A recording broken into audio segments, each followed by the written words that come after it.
안녕하십니까. 오늘 이재용이 만난 사람은 이번 4.11 총선 제주시 갑선거구에 출마하는 한나라당 강문원 예비후보를 만났습니다. 안녕하십니까. 안녕하십니까. 네. 그 강문원 하면 저희들은 판사 변호사로 좀 더 다가옵니다. 네. 사실 이 판사 변호사가 사실은 지역사회에 공헌하는 바가 많거든요. 네. 근데 이런 그런 판사와 변호사의 지역 공헌을 놔두고 굳이 정치란 또 다른 그 판으로 옮기고자 하는 이유는 어떻습니까? 예, 사명감이라고 해야 되나요? 네. 새로운 제주, 네네. 복지 제주, 네. 더 강한 제주를 만들어 나가야 된다는 사명감. 그리고 우리 제주도민의 뜻을 한데 모아서 중앙에 전달해야 되겠다는 또 관철시켜야겠다는 책임감. 국회는 법을 만드는 곳이기 때문에 제가 법률 전문가로서 네. 잘할 수 있다는 자신감. 그래서 제가 나서게 됐고 앞으로 제주 발전과 도민 행복을 위해서 네. 사회적 갈등은 없애고 사회적 통합을 이끌어낼 수 있도록 새로운 정치, 즉 실천하는 정치를 하고자 해서 정치에 나서게 됐습니다. 네. 그 법조인에 대해서 엘리트적으로 생각하는 분들이 어느 정도 계신데, 네, 그렇죠. 많죠. 네, 많죠. 네. 저는 네. 노형 그 시골에서 자라난 소년이고 농촌의 어려움을 어렸을 때부터 직접 겪어왔기 때문에 서민한테 충분히 다가갈 수 있고 낮은 자세로 겸허한 자세로 임할 준비도 돼 있고 네. 그런 자세도 돼 있고 몸에 배어 있다고 감히 많이 말씀드릴 수 있습니다. 당에 대한 반응이 안 좋습니다. 네. 그리고 지금까지의 한나라당 역시 제가 볼 때도 마음에 들지 않습니다. 그 강 예비후보께서 보시더라도요. 네. 네. 어떨 때는 한나라당 예비 후보인 게 좀 약간 창피하게 느껴질 경우도 있었습니다. 네. 그 말은 무엇이냐면 네. 한나라당이 바뀌어야 된다는 겁니다. 지금까지 기득권을 고수하고 새로운 변화와 혁신을 두려워하고 거부하는 그런 한나라당은 분명히 바뀌어야 됩니다. 결론부터 말씀드리면 별 수 있다고 생각을 합니다. 그리고 저 자신이 당 정책이나 당 입장을 원칙적으로 따라야 되겠지만 네. 저는 네. 제주 발전이나 도민 행복을 위한 거라면 경우에 따라서는 야당과 협조해서 야당 쪽과 협조해서 과감히 제주 발전과 도민 행복에 이익이 되는 방향으로 제 행동을 실천할 용기와 자신이 있습니다. 그렇습니다. 지금 시대의 흐름은 새로운 정치를 원하고 있다고 생각을 합니다. 우리 현경대 의원님께서도 아마 그런 점에 대해서는 잘 알고 계시리라 생각을 합니다.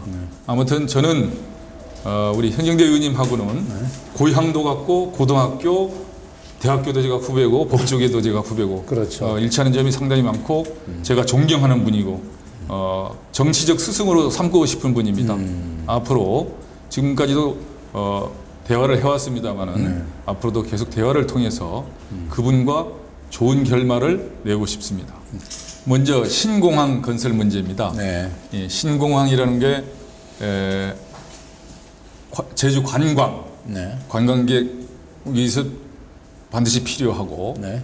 경제 물류 네. 위해서도 필요하고 그렇죠. 우리 도민들의 교통 편의 제공을 위해서도 반드시 필요하다고 생각이 됩니다. 그런데 네. 이 신공항 건설 문제는 이명박 대통령 후보의 공약 사항이었습니다. 네. 근데 지금 그 건설 문제가 제대로 이행이 안 되고 미뤄지기만 하고 있습니다. 네. 그러면 대통령 후보로 당선됐기 때문에 네. 그 공약을 실천해야 되는데 안 하고 있지 않습니까? 그러면 제가 국회의원이 되면 분명히 그 반박을 할 수 있고 네. 합리적 논거를 제시할 수 있습니다. 네.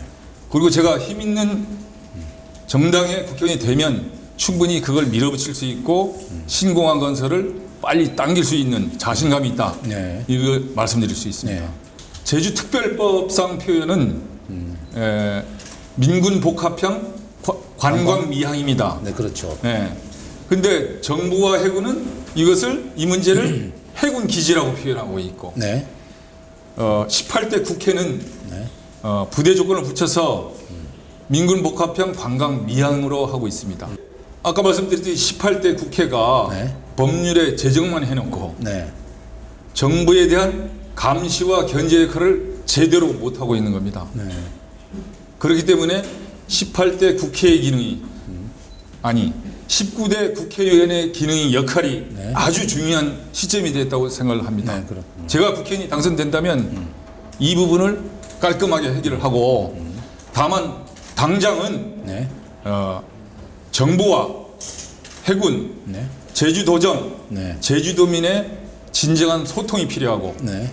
아울러 이 문제에 대한 지원과 보상이 충분하고도 실질적으로 이루어져야 된다고 저는 생각을 하고 있습니다. 그 부분에 대한 역할을 제가 제대로 하겠습니다. 네. FTA는 국가와 국가 간의 계약입니다. 네. 일반 계약과 마찬가지로 그 계약이 체결되면 함부로 파기할 수 없습니다. 네. 게다가 우리나라는 OECD에 가입한 선진국입니다. 네. 국가 신인도가 문제될 수 있습니다. 계약을 함부로 위반하면 국가 신인도가 문제될 수 있습니다. 그런데 제가 법률가로서 볼 때 네. 한미 FTA는 분명히 불공정한 측면이 있습니다. 그 부분은 시정이 돼야 됩니다. 네. 그리고 한미 FTA 체결로 인해서 특히 제주도는 1차 산업의 비중이 높기 때문에 막대한 피해가 예상되는 건 사실입니다. 네. 그렇지만 그거에 대한 대책을 세워야 됩니다. 네. 계약을 체결했다가 네. 상호 양해와 합의가 있다면 계약 조항을 다시 바꿀 수도 있습니다. 네. 일반 계약에서 그 계약 조항이 일방에 너무 불리하면 무효라는 판결도 있습니다. 그렇죠. 그렇기 때문에 국가 간의 계약, 협정도 상호 간에 이의를 제기하고 상호 이해와 합의가 되면 충분히 바꿀 수 있다고 생각을 합니다. 보편적 복지냐 선택적 복지냐 중요할 수 있습니다.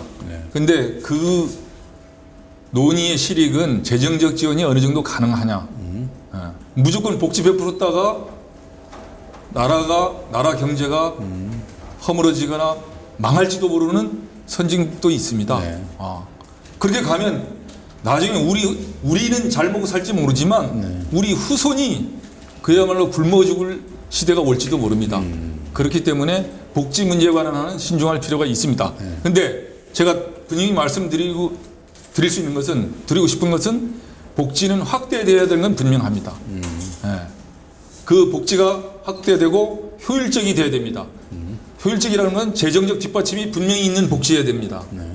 무조건 주는 복지는 아니지 않겠느냐라고 제가 생각합니다. 이제 공적으로는 국회의원 활동을 열심히 하셔서 우수상도 여러 번 수상하신 훌륭하신 분입니다. 그래서 그분의 업적에 대해서 자세히 말씀드리기는 지금 적절치 않고요. 다만 현 정부 들어서 야당론으로서의 그 어떤 한계가 다소 노출된 게 아닌가 하는 그런 아쉬운 그런 마음은 듭니다. 먼저 도덕성이다 이렇게 얘기할 수 있겠습니다. 도덕성. 그리고 경우가 바른 사람이다. 네. 둘째는 제가 판사를 한 사람이라서 언제 어디서든 도민들의 얘기를 들을 수 있는 열린 마음을 갖고 있다. 즉 소통할 수 있다. 제가 생각하는 진정한 소통은 경청이라고 생각을 합니다. 그런 점에서는 저는 분명히 들을 준비가 돼 있고 경청할 준비가 돼 있고 자세가 돼 있다. 이렇게 말씀드리고 싶고 아울러 젊은 열정이 있고 제가 또 집안의 장남인데 장남다운 믿음직스러운 사람이다. 이런 말씀을 드리고 있습니다. 알겠습니다. 제주가 발전하고 도민이 행복해질 수 있다. 그렇게 생각을 합니다. 또 아까 말씀드렸듯이 제가 법률 전문가니까 법률을 만들더라도 우리 제주도민의 권익을 제대로 실현할 수 있는 법, 아까 잠시 말씀드렸습니다마는 실효성을 갖고 있는 법, 그거를 만들 자신이 있습니다. 그렇게 되면 분명히 지금까지와는 다른 제주도가 될 거고 또 지금까지 이름이 약간 약한 우리 제주특별자치도가 진정한 의미의 제주특별자치도로 될 거라고 저는 생각을 합니다.